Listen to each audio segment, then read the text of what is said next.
मैं अभी जो कुछ भी कहूँगा शायद उससे आप ऑफेंड हो जाएं, इसलिए कुछ कहने से पहले ही मैं आपसे माफ़ी मांगना चाहता हूँ। मुझे किसी बात का बुरा नहीं लगेगा, आप बोलो। मैं चाहता हूँ कि आप ये बच्चा कर दें। क्या? मैडम, पहले मेरी बात पूरी सुन लीजिए। भले ही सरकार को आपके इस बच्चे के रखने से कोई दिक्कत नहीं है, पर सरकार इस बच्चे के बायोलॉजिकल फादर नहीं है। भले ही सरकार इस बच्चे को अपना ले, पर इससे आपके और सरकार के बीच में दूरियां आ सकती हैं। इसलिए मैडम, आपके और सरकार के फ्यूचर के लिए मैं चाहता हूं कि आप जल्द से जल्द इस बच्चे को चरण, मैं हमेशा सोचती थी कि आप एक अच्छे इंसान हो, इसलिए मैंने हमेशा आपकी रेस्पेक्ट की है। आपको अच्छी तरह से पता है कि विक्रम और मेरा कोई भी फ्यूचर नहीं है। मैडम, आप गलत समझ रही हैं। भले ही सरकार ने शुरुआत में आपसे अपनी मर्जी से शादी नहीं की थी और फिर आपके साथ 100 दिन का कॉन्ट्रैक्ट साइन किया, पर अब सरकार जिंदगी भर आपके साथ ही रहना चाहते हैं। चरण की ये आखिरी लाइन सुनकर आरोही वहीं की वहीं जम गई। उसे एक पल को खुशी हुई, पर फिर उसने कंफर्म करने के लिए दोबारा पूछा, तुम मेरे साथ कोई मजाक तो नहीं कर रहे हो ना? मैं आपसे झूठ क्यों बोलूंगा? सरकार 1 साल से सोच रहे थे कि उन्हें यूरोप में जाकर अपने दुश्मनों से बदला लेना है, पर यूरोप जाकर उन्होंने सबसे पहले ज्वेलरी एग्जीबिशन से आपके लिए एक यूनिक ब्रेसलेट खरीदा। ये वही ब्रेसलेट है जो सरकार आपको दोपहर में देना चाहते थे, पर आपने मना कर दिया। विक्रम ने सिर्फ मेरे लिए इतना सब कुछ किया। यूरोप में अपने दुश्मन से बदला लेते वक्त उन्हें एक चोट लग गई थी और उसी वक्त उन्हें पता चला कि सुधा ने एक लड़की को मार दिया है और आप उस मैटर में इन्वॉल्व हैं। तो सरकार आपको प्रोटेक्ट करने के लिए सीधा आपसे मिलने चले आए। प्लीज मैडम, आपके और सरकार के बीच में इस बच्चे को मत आने दीजिए। देखिए, ये सब फैसले इतनी जल्दबाजी में नहीं लिए जाते। इतना कहकर वो वहां से बाहर निकल गई। चरण उसे आवाज देता रहा, पर आरोही ने बिल्कुल भी नहीं सुना और बस स्टॉप पर आ गई। विक्रम ने मेरे लिए इतना कुछ किया और मैं सोचती रही कि विक्रम के मन में मेरे लिए कोई फीलिंग्स नहीं है। पर अगर चरण ने ये बच्चा करवाने के लिए झूठ कहा होगा तो? मैं भी विक्रम के साथ हमेशा रहना चाहती हूँ, पर इसके लिए मैं अपने अंश को कैसे सकती हूँ? कुछ देर बाद वो घर पहुंची, पर जैसे ही वो हॉल में गई, उसने एक डॉक्टर को विक्रम के रूम से बाहर आते देखा। उसके चेहरे को देखकर ऐसा लग रहा था कि किसी ने उसे पीटा है। डॉक्टर, आपको क्या हुआ? जब मैं आया तब मिस्टर विक्रम गहरी नींद में सो रहे थे, इसलिए मैं उन्हें डिस्टर्ब किए बिना उनकी ड्रेसिंग करने लगा, पर तभी मिस्टर विक्रम नींद से जाग गए और उन्होंने मेरे चेहरे पर जोर से मुक्का। तभी उसे विक्रम के स्टडी रूम से आवाज आई, मैंने कहा ना, एक फीमेल मेरी इस इंजरी को ट्रीट नहीं कर सकती है। Get out.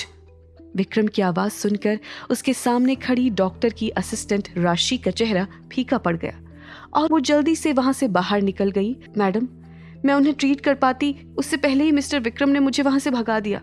ये लड़का किसी को ट्रीट करने क्यों नहीं दे रहा है?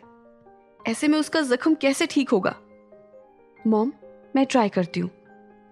आरोही ने अपने पीछे देखा तो शिवानी चलती हुई आ रही थी।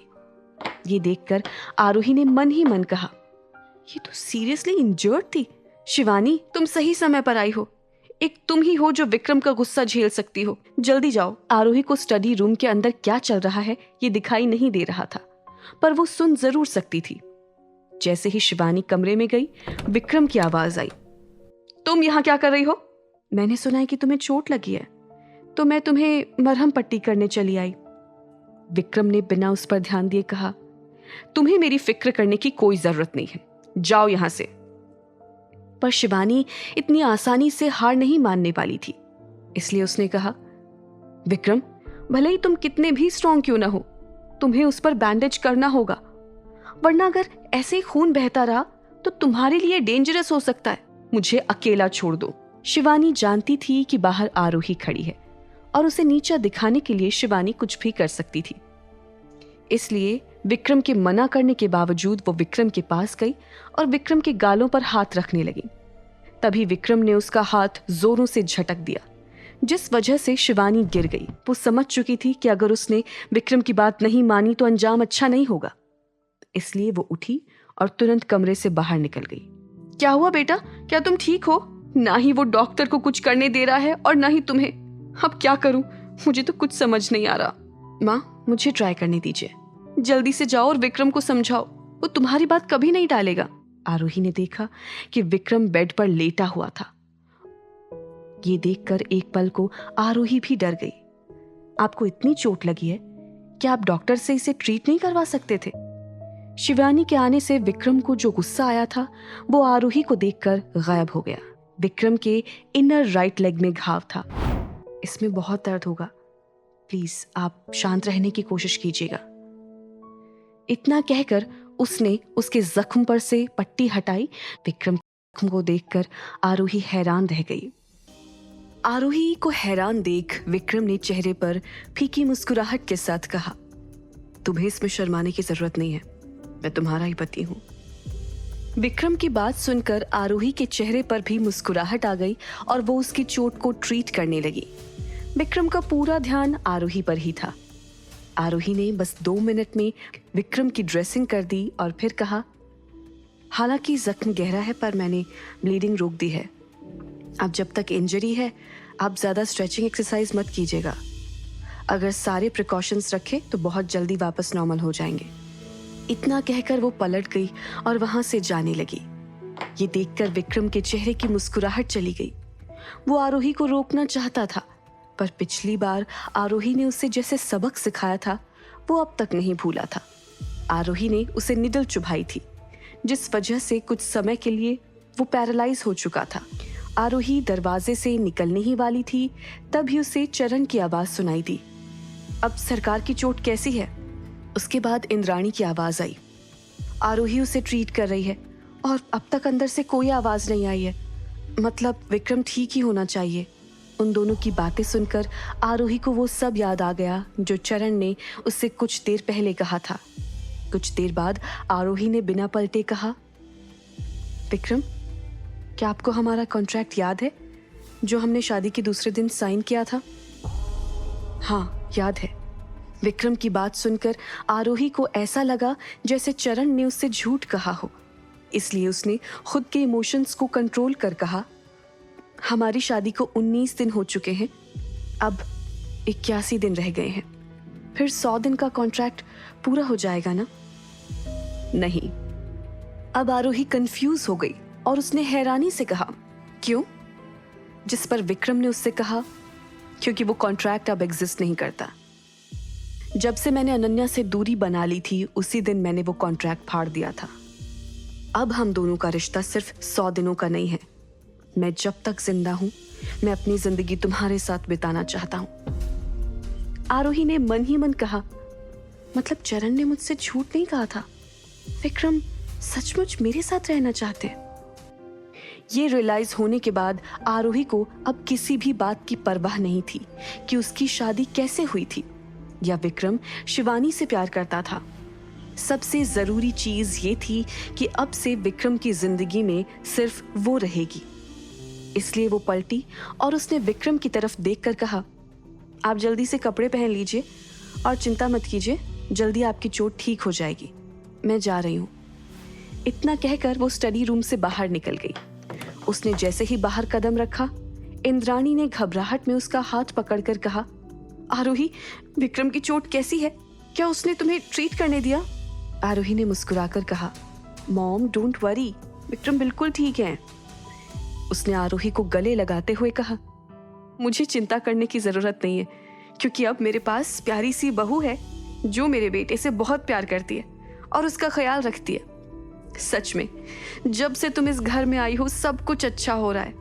मैं तुम्हें जल्द ही एक तोहफा दूंगी। इतना कहकर वो आरोही को अपने लिविंग रूम में ले गई और दोनों सोफे पर बैठकर बातें करने लगे। उन दोनों को हंसते मुस्कुराते देखकर विक्रम के स्टडी रूम के बाहर अकेली खड़ी शिवानी की आंखों में जेलसी साफ नजर आ रही थी। देखते ही देखते रात हो गई।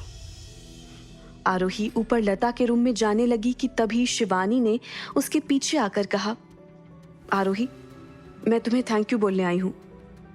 अच्छा हुआ तुमने विक्रम का ट्रीटमेंट कर दिया, वरना उसे खतरा होता। शिवानी आगे बोलती उसके पहले ही आरोही ने उसकी बात काटकर कहा, अगर तुम मुझे इनडायरेक्टली ये बताने की कोशिश कर रही हो कि विक्रम मुझसे नहीं तुमसे प्यार करते हैं तो तुम्हें इन सब में अपना टाइम वेस्ट करने की कोई जरूरत नहीं है।